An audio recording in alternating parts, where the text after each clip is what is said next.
नमस्कार, आपका नेता में आपका स्वागत है। मैं हूं श्वेता रंजन। फूल से बदन वाले भी पत्थर हो गए, हादसे शहर के जब से मुकद्दर हो गए। जी हां, खूबसूरत कश्मीर का हाल भी कुछ ऐसा ही है, जहां अमन की कोशिशों में तेजी तो है, पर जिंदगी से खौफ का साया कम नहीं हुआ है। कश्मीर की वादियों में सियासत की चादर अब्दुल्ला परिवार से लंबी किसी की भी नहीं है। ये उन चुनिंदा परिवारों में से है जहां का हर चिराग जन्म लेते ही जनता की उम्मीदों का ताज पहन लेता है, और इन्हीं में से एक है नेशनल कॉन्फ्रेंस के अध्यक्ष उमर अब्दुल्ला।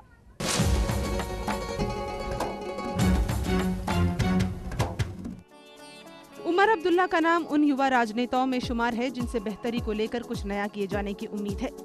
रॉकफोर्ड में जन्मे उमर ने अपनी प्रारंभिक शिक्षा श्रीनगर के बर्नहॉल स्कूल से हासिल की और स्नातक की डिग्री के लिए मुंबई के सिंडहम कॉलेज गए। इसके बाद लंदन चले गए, वहां होटल मैनेजमेंट की डिग्री हासिल की। 1.5 साल बाद भारत लौटकर उमर ने Oberoi palace group of hotels को ज्वाइन किया। फिर उन्होंने आईटीसी ग्रुप की नौकरी की। मैनेजमेंट प्रोफेशनल उमर राजनीति का अपना करियर बनाएंगे, ऐसी उम्मीद नहीं की जाती थी, लेकिन अब्दुल्ला खानदान में जन्मे उमर का सियासत से बचना मुश्किल था। 1998 में उमर ने श्रीनगर बदाऊं सीट से लोकसभा चुनाव जीता। ये उनकी पारिवारिक सीट है, जहां से उनके पिता डॉक्टर फारूक अब्दुल्ला और दादी बेगम अख्तर ने संसद में कदम रखा था। इसके बाद 1999 के चुनाव में नेशनल कॉन्फ्रेंस के टिकट पर उमर ने दोबारा जीत दर्ज कर संसद में प्रवेश किया। उन्हें केंद्र सरकार में वाणिज्य राज्य मंत्री की जिम्मेदारी मिली और कुछ समय बाद विदेश राज्य मंत्री की कुर्सी मिली। साल 2004 के लोकसभा चुनाव में श्रीनगर बदाऊं सीट से उमर ने तीसरी दफा जीत हासिल की।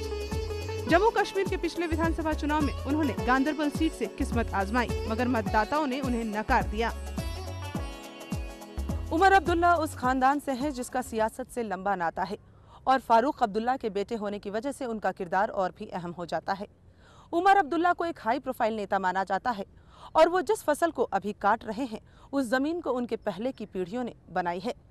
हालांकि वो अपनी सियासी शख्सियत के वजूद को आने वाले वक्त पर टाल देते हैं। शेरे कश्मीर शेख अब्दुल्ला के पोते और जम्मू कश्मीर के पूर्व मुख्यमंत्री डॉक्टर फारूक अब्दुल्ला का बेटा होने के बावजूद उमर ने लंबे समय तक सियासत से परहेज किया। कई बार तो पिता डॉक्टर फारूक अब्दुल्ला और यहाँ तक कि खुद उमर को भी ये कहते सुना गया कि उनका राजनीति से जुड़ना नामुमकिन सा लगता है। लेकिन लंबे समय तक विदेश में रहे उमर को अपने गृह राज्य की सियासत में कदम रखना ही पड़ा। शायद ये अब्दुल्ला खानदान की राजनीतिक विरासत को सहेजने के लिए जरूरी भी था। बहरहाल, कम उम्र में ही केंद्रीय मंत्रिमंडल का हिस्सा बन चुके उमर आज भी यही मानते हैं कि सियासी दांवपेच उनके बस की बात नहीं। पॉलिटिक्स में आपने पहले एक स्टेटमेंट दिया था कि आप नहीं आना चाहते, and your father also said, "Don't pull my son into politics." How did it happen? I still don't think so. I still at times don't think I'm cut out for politics. As you say in English, you need a thick skin. लोग जो भी कहें आपको उस पे आपको react ही नहीं करना चाहिए। ये इंटरव्यू ले लीजिए, बाकी पॉलिटिशियंस जो हैं चुपचाप आपका सुनते, आपके सवाल सुनते और आपसे कुछ नहीं कहते। वो मेरा तरीका ही नहीं है। मुझे अगर कोई बात ठीक नहीं लगती है, मैं सीधे आपसे मुंह पे कह देता हूँ मुझे ये बात ठीक नहीं लगी। जी, you're famous for that. Which is not good for a politician. I should keep quiet, but I can't. Political काम करने का तरीका कभी कभी आप सीख सकते हो, लेकिन पॉलिटिकल इंस्टिंक्ट या तो आप में है या नहीं है। मुझ में है या नहीं ये वक्त बताएगा। नेशनल कॉन्फ्रेंस की कमान उमर अब्दुल्ला को मिलना तय थी, मगर सियासत से उनकी लगातार दूरी ने पार्टी के रणनीतिकारों को 1997 में मुखर होने के लिए मजबूर कर दिया। डॉक्टर फारूक अब्दुल्ला का दबाव बढ़ा और वो बेटे को सियासत से जोड़ने में कामयाब रहे। जानकारों का मानना है कि उमर के राजनीति में उतरने की वजह राजनीतिक विरासत को संभालने की मजबूरी ज्यादा थी। कहा यह तक गया कि डॉक्टर फारूक अब्दुल्ला के भाई डॉक्टर शेख मुस्तफा कमाल को उमर की राजनीति में आने पर एतराज था, क्योंकि मुस्तफा कमाल के समर्थक उन्हें डॉक्टर फारूक अब्दुल्ला की जगह देखने के ख्वाहिशमंद थे।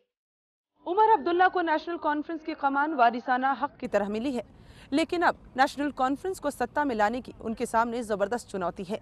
हालांकि वो हर मचे हुए नेता की तरह सत्ता से अपनी दूरी को सियासी चश्मे से देखते हैं। जम्मू कश्मीर में यूं तो तमाम राजनीतिक पार्टियां सक्रिय रही हैं, मगर नेशनल कॉन्फ्रेंस को हुकूमत का दूसरा नाम कहा जा सकता है। साल 1984 तक नेशनल कॉन्फ्रेंस अपने बूते सत्ता में रही। 1986 में कांग्रेस के साथ मिलकर विधानसभा चुनाव लड़ा और राज्य की सत्ता में वापसी की। 1990 में राज्यपाल शासन लागू हुआ। इसके 6 वर्ष बाद 1996 में हुए विधानसभा चुनाव में नेशनल कॉन्फ्रेंस ने फिर मैदान मारा और डॉक्टर फारूक अब्दुल्ला ने सूबे के 10वें मुख्यमंत्री के रूप में कुर्सी संभाली। मगर साल 2002 के विधानसभा चुनाव में जनता ने उनकी पार्टी को नकार दिया। नेशनल कॉन्फ्रेंस अध्यक्ष उमर अब्दुल्ला, जिन्हें मुख्यमंत्री उम्मीदवार के रूप में पेश किया गया, खुद गांधरबल से हार गए। कांग्रेस पीडीपी गठबंधन से बनी मुफ्ती मोहम्मद सईद सरकार सत्ता में आई। समझौते के अनुसार मुफ्ती के 3 साल के कार्यकाल के बाद बाकी 3 साल के लिए कांग्रेस के गुलाम नबी आजाद जम्मू कश्मीर के वजीर आला नियुक्त किए गए। मगर नेशनल कॉन्फ्रेंस के सामने चुनौतियां ही चुनौतियां हैं। मुफ्ती सरकार के जमाने में अब्दुल्ला खानदान पीडीपी नेताओं को अपनी जड़ों पर वार करते देखने को मजबूर हुआ।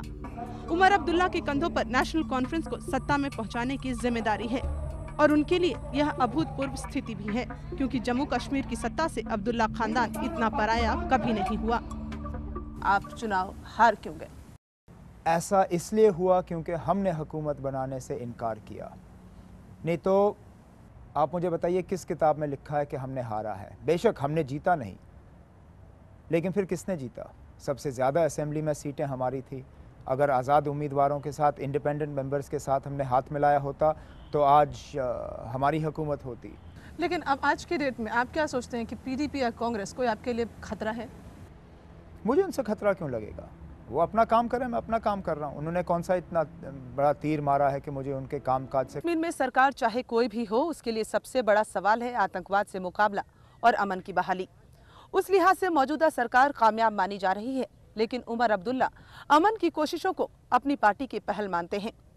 घाटी में अमन का झंडा बुलंद रखने के लिए क्या किया उमर अब्दुल्ला ने, जानेंगे हम एक ब्रेक के बाद। जम्मू कश्मीर की वादियों में आतंक का जो लाल रंग घुला हुआ है, उसे दूर करने के लिए देश और सूबे की सरकारों ने तमाम कोशिशें की। इसे बदकिस्मती ही कहेंगे कि फूल और सेब की खुशबू लिए यहाँ की फिजा से बारूद की महक को खत्म नहीं किया जा सका है। उमर अब्दुल्ला बतौर विदेश मंत्री अपनी कोशिशें गिनाकर भविष्य के लिए नई उम्मीदें जाहिर करते हैं। उमर अब्दुल्ला ने केंद्र में मंत्री रहते ये जताने में कोई कसर नहीं छोड़ी कि उन्हें जम्मू कश्मीर की बेहतरी की बेहद फिक्र है। आतंकवाद के चलते बर्बाद हुए जम्मू कश्मीर के बुनियादी ढांचे को दोबारा खड़ा करने के लिए स्वतंत्र आर्थिक मदद, राज्य की सुरक्षा संबंधी खर्चों की भरपाई और ऊर्जा क्षेत्र की नई परियोजनाओं को मंजूरी उनकी प्रमुख मांगे थी। तत्कालीन अटल बिहारी वाजपेयी सरकार की ओर से इन पर खास तवज्जो मिलती नहीं दिखी तो उमर अब्दुल्ला ने एनडीए सरकार से समर्थन वापसी तक की धमकी देकर अपने गृह राज्य की फिक्र का एहसास कराया। हालांकि केंद्र में जम्मू कश्मीर की नुमाइंदगी कर रहे उमर अपने गृह राज्य को कोई बड़ा तोहफा नहीं दिलवा सके। उमर मानते हैं कि अमन बहाली के लिए अब जो कुछ भी बेहतर हो, उन कोशिशों में वो शामिल रहना चाहते हैं। आप वो क्या करना चाहते हैं कश्मीर को लेकर जो आप इफादा नहीं कर पाए? जैसे आपने कहा सोच अभी तक तो उनकी बात छोड़िए, किसी ने भी कश्मीर का मसला हल नहीं किया है। मैं चाहता हूं कि किसी ना किसी तरह उसमें मेरा हाथ हो और हम इस मसले का हल ढूंढ निकाल पाएँ। अब अकेले तो मैं कर नहीं पाऊंगा, लेकिन मैं चाहता हूं कि जिस तरह के हालात बन रहे हैं हमारा भी इसमें कोई योगदान हो। कश्मीर की नई पीढ़ी को आतंकवाद से बचाने के लिए यहाँ के उद्योगों को बचाना जरूरी है, क्योंकि बेरोजगारी युवाओं को बारूद तक ले जाती है। घाटी में शांति बहाली के लिए अपनी कोशिशों को सधे अंदाज में जाहिर करने वाले उमर अब्दुल्ला बतौर उद्योग मंत्री अपनी कमजोरियों के सवाल पर असहज हो उठते हैं। जम्मू कश्मीर में किसी चीज की कमी नहीं है। दुनिया भर से लोगों को खींचने के लिए खूबसूरत वादियां हैं तो बेहद खुशमिजाज और मेहनतकश लोग, जिन्हें अपने मेहमानों की खातिर तवज्जो करना बखूबी आता है। बर्बादी का मंजर है तो सिर्फ इसलिए कि यहाँ अमन नहीं रहा। घाटी का चैन बम के धमाकों में छिन चुका है। उमर अब्दुल्ला को उस मंत्रालय में काम करने का मौका मिला जिसकी अमन बहाली में अहम भूमिका है। विदेश राज्य मंत्री की हैसियत से उमर की ओर से किसी नई पहल की उम्मीद लोगों को थी, मगर इस दिशा में कोई बड़ी कोशिश उनके खाते में दर्ज नहीं हो सकी। क्या आप कुछ कर पाए बतौर स्टेट एक्सटर्नल अफेयर्स मिनिस्टर? किस रूप से पूछ रहे हैं आप ये? कश्मीर में शांति बहाल करने को लेकर जिस वक्त मैं हुकूमत में था, जाहिर है मिनिस्ट्री ऑफ एक्सटर्नल अफेयर्स में रह के मेरा भी उसमें थोड़ा बहुत योगदान रहा होगा। लेकिन अगर आप ये मुझसे पूछें कि क्या सारा कुछ मैंने ही किया है, मुफ्ती साहब की तरह इस तरह का तो जवाब मैं दे नहीं सकता हूँ। सारा कुछ तो उन्हीं ने किया होगा, मैंने तो नहीं किया। कश्मीर घाटी न सिर्फ अपनी खूबसूरती के लिए मशहूर है, बल्कि मजबूत अर्थव्यवस्था की एक प्रमुख निशानी भी है। बेमिसाल हस्तशिल्प उद्योग को बढ़ावा देकर अर्थव्यवस्था में जान डाली जा सकती है। तो यहाँ हाइड्रो इलेक्ट्रिसिटी परियोजना की भी अपार संभावनाएं हैं। ऐसे में जबकि भारत के दूसरे राज्य वैश्वीकरण की राह पर चल रहे हैं, कश्मीर के उद्यमी अपने वजूद के लिए संघर्ष कर रहे हैं। आपने कॉमर्स और इंडस्ट्री संभाला है, तो क्या हुआ कि बड़ी बड़ी कंपनियां वहाँ से पैकअप कर गई, छोड़ दिया? अगर आप कहते हैं कि कॉमर्स और इंडस्ट्री में बैठ के जम्मू के सारे इंडस्ट्री मैंने बंद किए, चलिए मैंने कर दिए। अगर आप कहते हैं कि एक्सटर्नल अफेयर्स मिनिस्ट्री में बैठ के मैंने कश्मीर के मसले का हल नहीं किया, चलिए मैं मानता हूँ नहीं किया। कश्मीर की समस्या बंदूक से नहीं निकल सकती है, लेकिन ये भी सही है कि इसे हल करने के लिए रोजगार के साधनों को पूरी तेजी के साथ बढ़ाने के लिए सियासी ताकतों को एकजुटता दिखानी होगी। उमर अब्दुल्ला का सियासी कद भी इन प्रयासों को आगे बढ़ाने में सफल हो सकता है, क्योंकि बात पूरे कश्मीर में अमन बहाली की है। विदेश में जन्मे उमर अब्दुल्ला शुरुआत में अपने पुरखों की विरासत को संभालने में भले ही अनमने रहे, लेकिन अब वो कश्मीर की जमीन में पूरी तरह से रच बस चुके हैं। ये भी सच है कि जम्मू कश्मीर में उमर अब्दुल्ला का रहना बहुत ही कम हो पाता है, लेकिन अपनी जनता के लिए बहुत कुछ खास करने का वो इरादा भी जताते हैं। हालांकि डॉक्टर फारूक अब्दुल्ला अभी राजनीति छोड़ने के मूड में नहीं लगते और सियासत के लिए जरूरी दमखम भी पूरा रखते हैं, लेकिन उन्होंने पार्टी की कमान उमर को उसी अंदाज में दी है जैसे कोई पिता अपने बेटे को विरासत आगे बढ़ाने की जिम्मेदारी सौंपता है। अब्दुल्ला खानदान और मुख्यमंत्री की कुर्सी में अटूट सा रिश्ता रहा है। जाहिर है उमर अब्दुल्ला से पार्टी और खानदान की यही उम्मीद है कि वो ये रिश्ता कायम रखें। बीते विधानसभा चुनाव में अब्दुल्ला खानदान का नया चेहरा कामयाबी हासिल नहीं कर सका, लेकिन वो खुद को सीएम की कुर्सी के लिए तैयार मानते हैं। मुख्यमंत्री के पद के लिए वालिद साहब के रहते कभी आप कोशिश करेंगे, अभी जब तक वो चुस्त तंदुरुस्त हैं? मैंने 3 साल पहले कोशिश की थी। नहीं, आई नो दैट, तो फिर आगे लेकिन क्यों नहीं आपने करूंगा? स्टेटमेंट दिया है कि जब तक मेरे वालिद साहब हैं मैं नहीं ले सकता ये पद। मैंने ऐसा स्टेटमेंट कभी दिया नहीं। I have to prove. नहीं, वो तो आप लिख के जो भी दे तो इसमें कौन सी बड़ी बात है। मैंने ऐसा कभी नहीं कहा है कि उनके होते हुए मैं पद कभी नहीं संभालूंगा। जब मैंने 2002 में कोशिश की थी उनके होते हुए, वो कौन सा मैदान से हट गए थे। उन्होंने खुद उस इलेक्शन में भी कैंपेन किया था। जब सीटें कम पड़ी तो हमने हुकूमत ना बनाने का फैसला किया, लेकिन ऐसा कोई मेरे तरफ से ऐसा कोई बयान नहीं है।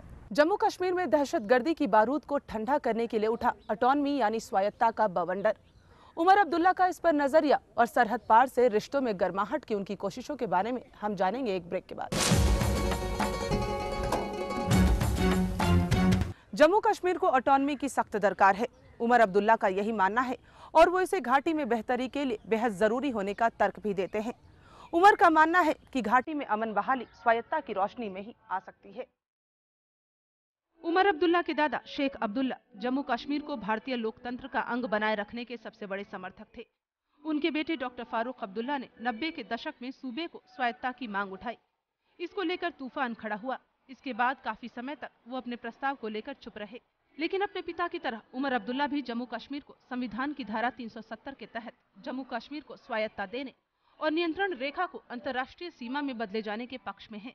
उनका मानना है कि स्वायत्ता से जम्मू कश्मीर का भारत से रिश्ता और मजबूत होगा और राज्य में अमन बहाली भी इसी रास्ते पर चलकर हो सकती है। ऑटोनॉमी इस मुल्क के लिए, कश्मीर के मसले के लिए सबसे सस्ता सौदा पड़ेगा। जम्मू कश्मीर का जो मसला है वो एक पॉलिटिकल मसला है, वो इकोनॉमिक मसला नहीं है। आप लाख वहाँ पे सिंगर खोलें, बिलवाड़ा खोलें, HMT खोलें, जो भी आपको खोलना आप खोल दीजिए, ये मसला हल नहीं होगा जब तक कि ना आप पॉलिटिकली इस मसले को निपटाएंगे। और उसके लिए ऑटोनॉमी पे आपको बातचीत जरूर करनी होगी। स्वायत्ता का मुद्दा सियासी मतभेदों के घेरे में है। घाटी की तकदीर में स्वायत्ता की कलम से अगर इतिहास लिखना है तो सबकी राय शुमारी को एक मंच पर लाना होगा। ये काम है तो बेहद मुश्किल, लेकिन उमर अब्दुल्ला इसमें किसी भी तरह से पीछे नहीं रहना चाहेंगे। उमर अब्दुल्ला ने विरासत में मिले सियासी ताज को कबूल तो कर लिया, लेकिन वादियों की मुश्किलें और मौजूदा सरकार उनकी अग्नि परीक्षा ले रही है। मौजूदा सरकार तमाम नई योजनाओं पर अपनी छाप छोड़ने को बेताब है। ऐसे में अपनी पार्टी की उम्र बढ़ाने के लिए उमर अब्दुल्ला को अपनी मेहमान नेता की छवि को झुठलाना होगा। नेशनल कॉन्फ्रेंस के हाथ से सत्ता छीनने के लिए कांग्रेस और PDP दोनों लंबे समय तक जूझी हैं और अब मिलजुल कर सरकार चला रही दोनों ही पार्टियां अपना जनाधार मजबूत करने में ताकत झोंके हैं। इसमें हर वो कोशिश हो रही है जो पिछली सरकारों के मुकाबले बेहतरी की मिसाल बन सके। भारत पाकिस्तान के बीच बस सेवा और उससे भी आगे बढ़कर दोनों देशों के बीच सीमाएं खोल देना ऐतिहासिक फैसलों के तौर पर दर्ज हो चुके हैं और मौजूदा राज्य सरकार इसका भी क्रेडिट ले रही है। मुफ्ती साहब ने कुछ कोशिशें की बस सेवा या सीमाएं खुलवाने की, कितना सोचते हैं कि आप ये उनकी उपलब्धियां रही हैं? उसमें उसका क्या हाथ रहा? वो तो भारत और पाकिस्तान का करना था। उसके बाद से अब्दुल्ला डायनेस्टी जो कि हमेशा मुशर्रफ साहब को गालियां दिया करती थी, आज उनको एक तरह से कह लें कि कहती है कि हाँ वो कुछ कर रहे हैं, ऐसा है कि वो वास्तव में कुछ कर रहे हैं? हमें तो नज़र आ रहा है, और न सिर्फ हमें, आप पार्लियामेंट्री कमेटी की कोई भी रिपोर्ट देखें, हमारी एक्सटर्नल अफेयर्स कमेटी ने कहा है कि इन्फिल्ट्रेशन को काफ़ी हद तक कम कर दिया गया है। अब जब एक्सटर्नल अफेयर्स कमेटी ने इस बात को मान लिया है कि इन्फिल्ट्रेशन को कम कर दिया गया है, आखिर ये किसी का काम तो होगा। उमर अब्दुल्ला कुछ भी कहें, लंबे समय तक जम्मू कश्मीर की सत्ता पर अब्दुल्ला खानदान काबिज रहा है।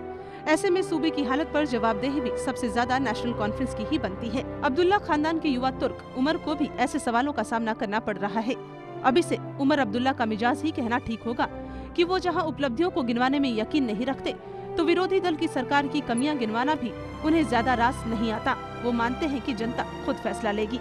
यहाँ पर ज़्यादा से ये होना चाहिए, डेवलपमेंट होना चाहिए हर चीज़। यहाँ से अगर आप देखेंगे यहाँ पर सब पोल्यूशन है। जो उनको कारकुन है आपने, उनको ही बस फ़ायदा मिला और कोई किसी को भी कुछ फ़ायदा नहीं मिला।